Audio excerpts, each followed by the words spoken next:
it shouldn't matter the colour of the skin, their religious beliefs, their gender. None of that should matter. It's just about who is the best person for the job, who can progress a company forward, and who can lead someone. Because you look at football, quite a lot of that is white male dominated. There's not that many managers of ethnic backgrounds. Managers, no. And there's not that many female managers. Like, you look at the Premier League, there's one manager of an ethnic minority managing there, and there's no females. And that sort football does have that sort of stigma of it being a man's football. Yeah, but I think with football, that is just going to be it's just going to be a men's thing. Like, I definitely agree that there should be more ethnic minorities managing. Like, I don't know where the problem lies there with. I don't know, because there's plenty of footballers who have been of ethnic minority and played brilliant football. But like you look at Ronaldo. Like, I think is Ronaldo of ethnic minority, like old Ronaldo. Yeah, well, he's Brazilian. Yeah, but like a lot of African players are good, like Didier Drogba, stuff, people like that. But you look at them and you think, realistically, have they got a chance of managing the Premier League? Wait, really. It's just because you're a good player doesn't mean you're going to be a good manager. Yeah, but like there's good managers down the leagues. Like, you look at Chris Hughton, yeah. He's doing a fantastic job at Brighton, but do you think he's going to get a job at like Manchester United, stuff like that? But then it just comes down to how good of a manager you are. I don't really know where the problem lies in football, to be honest. But in terms of female, I don't think a female manager. I can't see that happening at all in the next even 50 years. I don't think.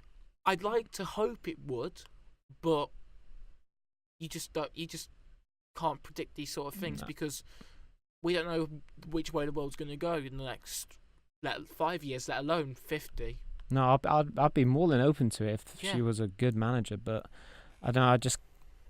I don't know. You don't seem. Well, you only had that one woman in the Chelsea backroom staff. She was just a medic though, but but she basically got, what was it, abused or something? Something like that. Mourinho. She had something with Mourinho, but I'm not really sure what happened there. Yeah, like because of it being a female doctor, people used to take the mick when the footballers got hit down there, and they'd be like, the doctor would go, "Oh, where did it hurt?" And they'd be like, and like I heard something go, "Oh, that's going to be an awkward one to explain to the medical doctor." And it's like, it shouldn't matter if if it had been a male doctor, there would not have been that sort of comment made, even if the doctor was gay or anything like that. But at the end of the day, that's just down to kind of the banter between guys. It's always going to happen, and it's just how the woman takes it, kind of thing. Yeah. And obviously, if she's easily offended, then she's gonna take a lot of offense to it. But you just gotta expect it in those kind of very male-dominated environments where men do tend to have this more. Because men don't. I think women do get offended more easily than men generally, because a lot of men's relationships between other men is kind of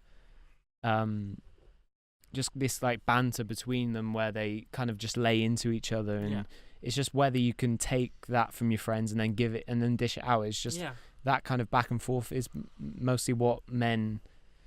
That's just what they do. Again, it just comes down to freedom.